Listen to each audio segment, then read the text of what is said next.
நமது நாட்டில் உள்ள ஒவ்வொரு மாநிலமும் ஒவ்வொரு வகையில் தனித்தன்மை கொண்டது. பல்வேறு மொழிகள், இனங்கள், வழிபாட்டு நம்பிக்கைகள், பண்பாடுகள், உடைகள், உணவுகள், பழக்க வழக்கங்கள் கொண்டதுதான் இந்தியா. இத்தகைய மாநிலங்கள் சுயாட்சி தன்மையுடன் செயல்பட்டால்தான் இந்தியாவில் உண்மையான கூட்டாட்சி உருவாக முடியும், சிறந்த வளர்ச்சியை அடைய முடியும். அனைத்து தரப்பு மக்களும் போராடியதெல்லாம் நமது நாட்டிற்கு விடுதலை கிடைத்தது. இதனை உணர்ந்துதான் இந்திய அரசியலமைப்பு சட்டத்தை வகுத்த மேதைகள் இந்தியாவை கூட்டாட்சி கொண்ட ஒன்றியமாக கட்டமைத்தார்கள். பல்வேறு காலகட்டங்களில் இந்த கூட்டாட்சி தன்மைக்கு சோதனை வந்தாலும் அதனை ஜனநாயக அமைப்புகள், இயக்கங்கள் தடுத்து வந்துள்ளன. அத்தகைய சோதனையும் ஆபத்தும் தான் இப்பொழுதும் வந்துள்ளது. இதனை உணர்ந்துதான் நாம் அனைவரும் கூடியிருக்கிறோம். என்னை பொறுத்தவரையில் இந்திய கூட்டாட்சியை காக்கும் வரலாற்றின் மிக மிக முக்கிய நாளாக இந்த நாள் அமையப் போகிறது. தொகுதி மறுசீரமைப்பு பற்றி நான் உங்களுக்கு அதிகமாக விளக்க வேண்டிய அவசியமில்லை. வரவிருக்கின்ற அல்லது எதிர்காலத்தில் நடைபெறுகின்ற சென்சஸ் அடிப்படையில் மேற்கொள்ளவிருக்கும் மக்கள் தொகை அடிப்படையிலான தொகுதி மறுசீரமைப்பு என்பது நம்மை போன்ற மாநிலங்களை வெகுவாக பாதிக்கப் போகிறது. மக்கள் தொகையை பல்வேறு சமூக நலத்திட்டங்கள் மூலமாக கட்டுப்படுத்திய நம்மை போன்ற மாநிலங்கள் அதன் காரணமாக நாடாளுமன்ற தொகுதியின் எண்ணிக்கையில் நமது பிரதிநிதித்துவத்தை அதிகம் இழக்க நேரிடும். எனவேதான் இதனை நாம் கடுமையாக ஆணித்தரமாக எதிர்க்க வேண்டிய காலகட்டத்தில் இருக்கிறோம்.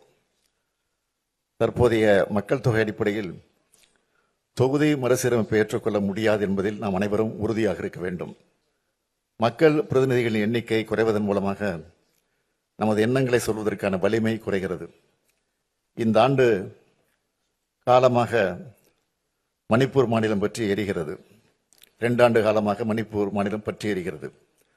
அதனால் நீதிக்கான அவர்களின் குரல்கள் புறக்கணிக்கப்படுகின்றன. ஏனென்றால் நாட்டின் கவனத்தை ஈர்க்க அவர்களுக்கு அரசியல் வலிமை இல்லை. எனவே நாடாளுமன்ற தொகுதிகளின் எண்ணிக்கை குறைவது அல்லது நமது பிரதிநிதித்துவம் குறைவது என்பதை நம்முடைய அரசியல் வலிமையை குறைப்பதாகத்தான் பார்க்க வேண்டும். இது வெறும் எண்ணிக்கையை பற்றியது மட்டுமல்ல, இது நமது அதிகாரம், நமது உரிமைகள் மற்றும் நமது எதிர்காலத்தின் நலன்களை பற்றியது.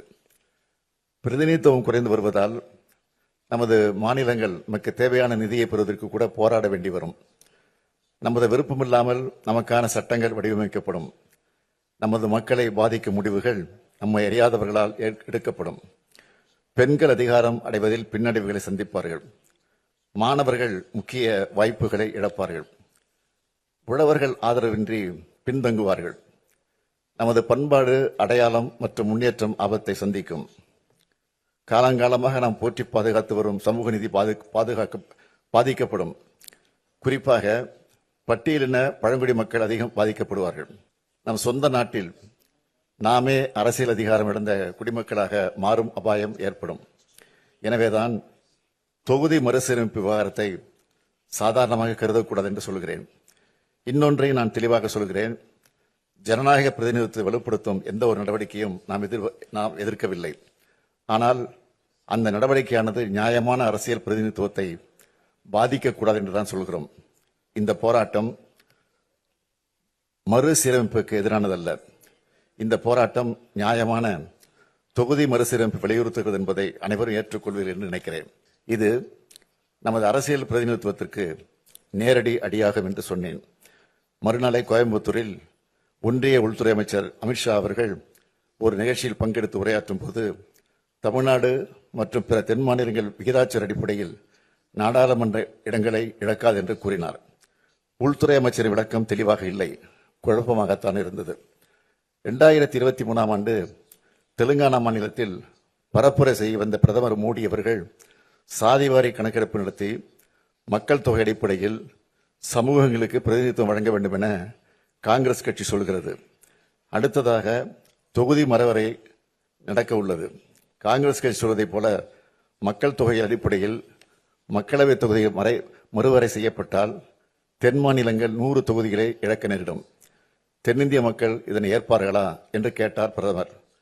இதன் அடிப்படையில் பார்த்தால் தொகுதியின் எண்ணிக்கை குறையும் என்பதை அவரே ஒப்புக்கொண்டுள்ளார் என்பதை உணரலாம். எப்பொழுதும் மாநில உரிமைகளை பறிக்கிற கட்சியாக பாஜக இருந்துள்ளது. அவர்கள் தங்களது உள்நோக்கத்தை தொகுதி சீரமைப்பு திட்டத்தில் செய்ய நினைக்கிறார்கள். இதனை எந்த மாநிலமும் அனுமதிக்க கூடாது.